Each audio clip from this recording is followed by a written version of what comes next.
Olá, boa tarde. Sejam bem-vindos a mais uma edição de Mercado e Companhia. Vamos aos destaques de hoje. Autor do projeto de lei da regularização fundiária acredita que PL vai ser votado hoje na Câmara dos Deputados. E em diferentes regiões, milhares de famílias aguardam pela titulação das terras. Empresas globais chamam texto de PL da grilagem e falam em proteção da Amazônia e ameaçam parar as compras do Brasil no futuro. Em Santa Catarina, a Associação de Avicultores diz que há insegurança diária sobre a continuidade das operações em frigoríficos. E você vai ver também que a prorrogação da quarentena prejudicou a demanda por leite e o preço caiu 17,8% em abril. O Mercado e Companhia já está no ar.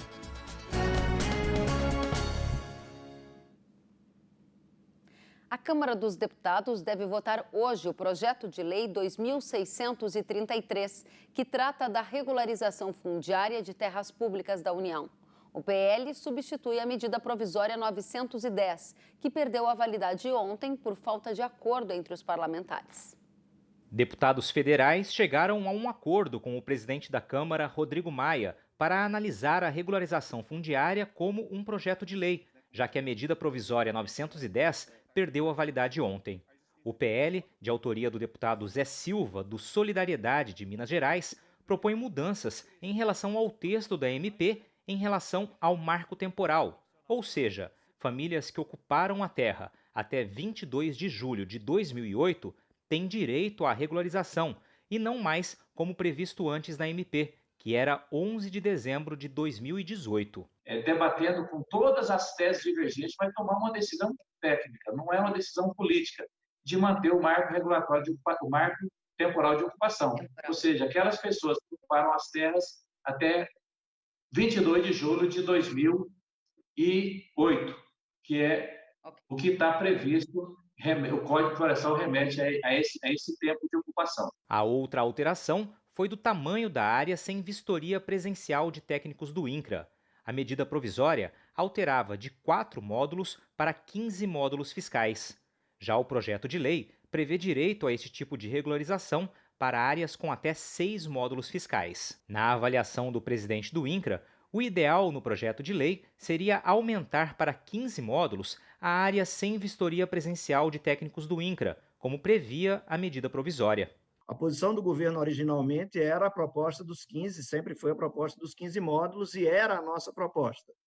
O entendimento do parlamento foi na linha de baixar para os 6 módulos e em cima do fato de que com 6 módulos se atende 92% do número de processos que estão colocados dentro do INCRA com georreferenciamento.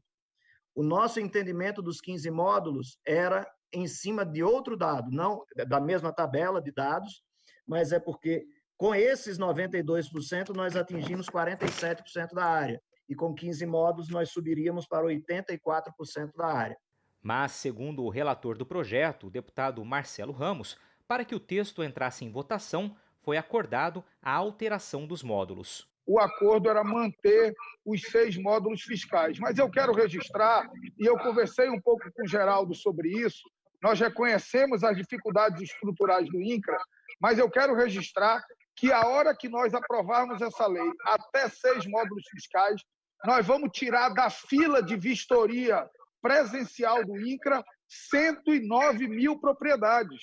Então, isso vai possibilitar que o INCRA concentre as suas vistorias em áreas de conflito e nesses imóveis acima de 6 módulos fiscais. Para ser votado hoje, o projeto de lei da regularização fundiária precisa ser pautado em regime de urgência. Nós vamos ao vivo até Brasília, onde a Paola Cuenca tem mais detalhes. Boa tarde, Paola. Boa tarde, Kellen. Boa tarde a todos que estão nos acompanhando. É isso mesmo. Essa matéria, o projeto de lei 2633, ele ainda não consta na pauta de votações dessa tarde. A sessão está marcada para iniciar às 2 horas da tarde. Então, com isso, eu conversei com o deputado Marcelo Ramos, que é relator do projeto de lei, e ele disse que está colhendo ali assinaturas com os líderes de partidos para que seja votado em regime de urgência. É necessário que haja a maioria dos parlamentares concordando com essa votação em regime de urgência para que então o projeto de lei da regularização fundiária seja colocado na pauta de votações ali no plenário da Câmara dos Deputados.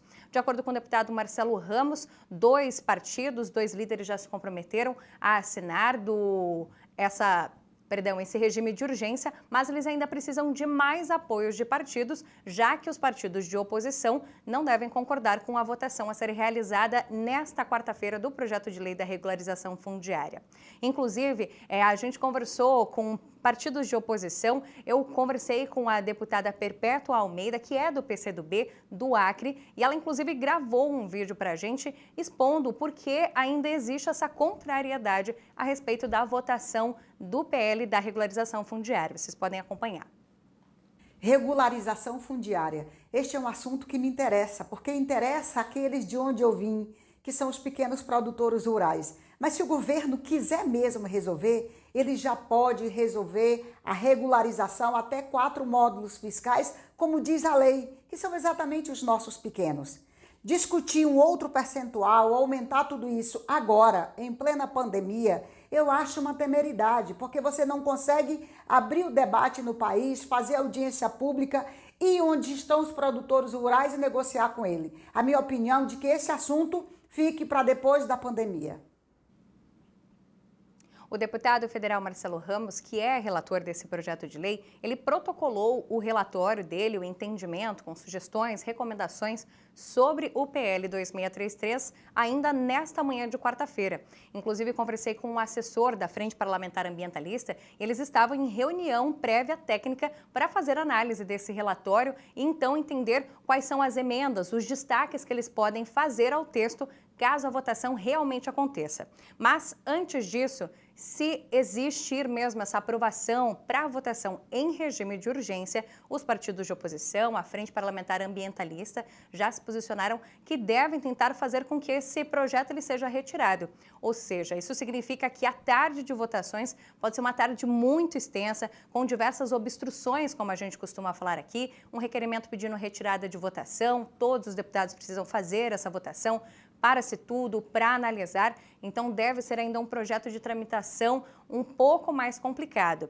Apesar de haver ainda, claro, a maioria do Congresso, por conta da Frente Parlamentar da Agropecuária, que sinaliza positivamente a esse projeto de lei. Mas deve ainda acontecer diversos debates, até porque essa matéria, da forma como ela está agora, que já se distanciou da medida provisória 910, que foi a base desse projeto de lei, como se distanciou em diversos artigos, existem, claro, diversos contrastes, e oposições entre membros, inclusive, das frentes parlamentares que já apoiavam, mas que agora, às vezes, podem entender que, da forma como foi reduzido os módulos fiscais, não está colaborando tanto assim para a questão da regularização fundiária, que foi mais ou menos o que vocês mostraram ali na reportagem antes sobre o debate que aconteceu ontem à noite. Muito bem, Paola Cuenca, justamente essa discussão vai estar presente aqui com análises ao longo dessa edição de Mercado e Companhia. Muito obrigada por abrir conosco o programa de hoje, trazendo as últimas notícias de Brasília.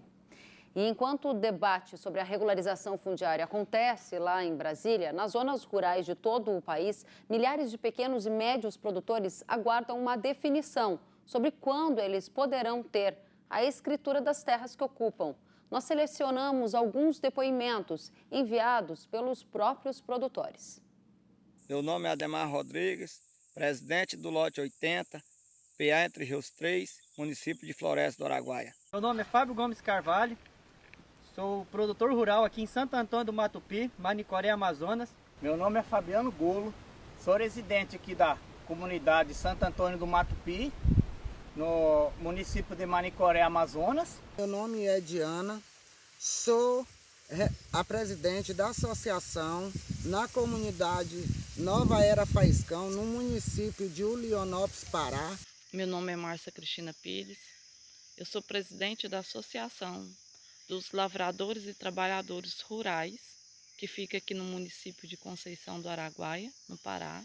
Nosso lote são mais de 100 famílias, que há mais de 30 anos sonharam com essa titulação. Aqui meu assentamento é com 60 famílias. Tem famílias aqui que já moram aqui há 40 anos. Represento 93 famílias na agricultura familiar, numa área aproximadamente de 900 alqueiros. Nós estamos ocupando há 10 anos, aguardando a regularização fundiária. Sou residente aqui na comunidade desde 2002. Sou residente aqui desde 2006. E a gente está aqui desde 2001. Estamos muito felizes aqui no estado, né, do Amazonas. Mas assim, a gente precisa de uma regulação de terra. Há 18 anos estou aqui. Estou trabalhando com produção de milho, pecuária de leite, pecuária de corte e produção de melancia. Hoje estamos com um rebanho de corte, de leite, trabalhando também com galinha caipira. Estamos produzindo aí leite, estamos produzindo mandioca, estamos produzindo banana, melancia. E estamos aqui para somar, né? E hoje percebemos, através do apoio de vocês, que esse sonho não seja mais um sonho, seja uma realidade. Que é um direito da gente querer o título e dar uma garantia para o futuro, para a família da gente, para os filhos, que eles estão aí lutando junto com a gente. Então eu venho através desse pedir ao seu presidente da Câmara, o deputado Rodrigo Maia, ouça o nosso pedido de socorro. O campo quer trabalhar, o campo quer produzir. Por isso, ajude aquelas pessoas que estão trabalhando para levar alimento para a mesa de vocês. A Sociedade Rural Brasileira afirma que o novo PL do campo cria entraves para a regularização fundiária. Vamos já conversar com a Tereza Cristina, presidente da Tereza Vendramini, presidente da SRB. Teca, seja muito bem-vinda, boa tarde. Boa tarde, Kelly. Obrigada aí ao nosso canal Rural mais uma vez do convite, viu? De estar aí com vocês. Olha, eu sou Tereza Cristina, sim. Eu sou Tereza Cristina Vendramini também. Então Tereza Cristina, estava correto. Muito bom, Teca. Tá certo. Teca, nos encontramos no dia de hoje para trazer aqui a posição da Sociedade Rural Brasileira. Por que a SRB considera o PL insuficiente para modernizar a regularização fundiária, hein? Olha, eu acho que eu vou falar dois pontos aí. Eu acho que esse PL, hoje é um PL, né, 2633, mas é MP 910. Acho que tem uma coisa muito importante, Kelly, da gente falar, é o tanto que já foi discutido isso. Foram realizadas 4 audiências públicas, nas quais associações ambientalistas, né, e representantes do setor produtivo já puderam, sabe, expor, né, discutir muito isso. Então, isso não é uma coisa nova que muita gente está falando, não, isso foi pego de surpresa. Aqui não tem surpresa, né? Isso aqui é um trabalho que já foi feito, está sendo feito pela sociedade e nós chegamos agora nessa lei 2633. A gente acha, Kelly, com certeza não acha, né? A gente acredita que é insuficiente para modernizar e agilizar o processo de titulação de terras públicas, sim, no Brasil, sabe? Se você vê o que está acontecendo, né, que antes o MP, ela era mais flexível, né, a gente tinha até 15 módulos fiscais, agora nós estamos em 6 módulos fiscais. E para a gente pensar naquela imensidão de brasileiros que vão ficar de fora disso aqui. É o primeiro posicionamento, com certeza. Agora, a Teca, em nota publicada, a SRB propõe descongestionar as vistorias presenciais. Qual é a alternativa para fazer isso e como fazer isso, na sua opinião? Olha, eu até escuto falar, né, que quem necessitar de uma vistoria presencial vai morrer na fila, porque é humanamente impossível, né? Hoje, né, os órgãos governamentais, o INCRA, qualquer um que for, ele não tem efetivo para isso. Então, antes, né, a gente apoia o que já era falado anteriormente na MP 910, que é a solução por sensoriamento remoto, imagem de satélite. E outra coisa, Kelly, essas pessoas, como eu estava ouvindo, estou vendo o teu programa, as pessoas estão falando, essas pessoas estão lá há 40 anos, não são 5. É coisa muito antiga, é gente que já está lá há muito tempo, né? E é pouco provável que tenha alguma fraude nisso daí. As pessoas estão querendo, né, uma parte da sociedade, colocar isso como grilagem de terra. São coisas diferentes, né, que estão tentando colocar no mesmo saco e sacudir. E é isso que a gente não pode deixar. Agora, diante desse posicionamento da Sociedade Rural Brasileira, que aponta uma espécie de fragilidade no texto do projeto de lei, dizendo que quando reverteu de 15 para 6 módulos, criou mais uma lentidão e, dada a condição do INCRA, seria impossível titular muita gente em pouco espaço de tempo, ou seja, o problema continuaria. A SRB é contrária, então, à aprovação do PL como está hoje na Câmara? Olha, Kelly, tá muito difícil, assim, para a gente, representando esses produtores rurais, representando esse Brasil inteiro, abraçar uma PL dessa. Com certeza vai deixar muita gente de fora, sim, sabe? E acho que, com certeza, nós precisamos melhorar esse PL de alguma maneira e precisamos que as duas partes tentem conversar sobre isso. Ou seja, do jeito que está, a sociedade rural brasileira não apoia e acredita que postergar essa discussão seja o melhor caminho? Olha, eu não acho que postergar, não. Eu acho que a gente tinha que resolver isso de uma maneira civilizada. Sabe, Kelly? Assim, nós já tínhamos tido um caminho, né? Nós já estávamos com a MP 910 de uma maneira mais equacionada. Nós regredimos. A gente regrediu de uma tal maneira que eu acho que não dá para ficar dessa maneira e ainda tendo, como a gente está sofrendo, o Brasil está sofrendo, uma pressão tão grande de gente que não é nem daqui. Então, isso é muito importante de se falar também. Tá certo. Tereza Cristina Vendramini, presidente da Sociedade Rural Brasileira, muito obrigada pela presença. Desejo a você boa tarde, bom trabalho e volte sempre. Obrigada, muito obrigada. Obrigada a você. Sentiu falta de algum conteúdo? Acesse canalrural.com.br.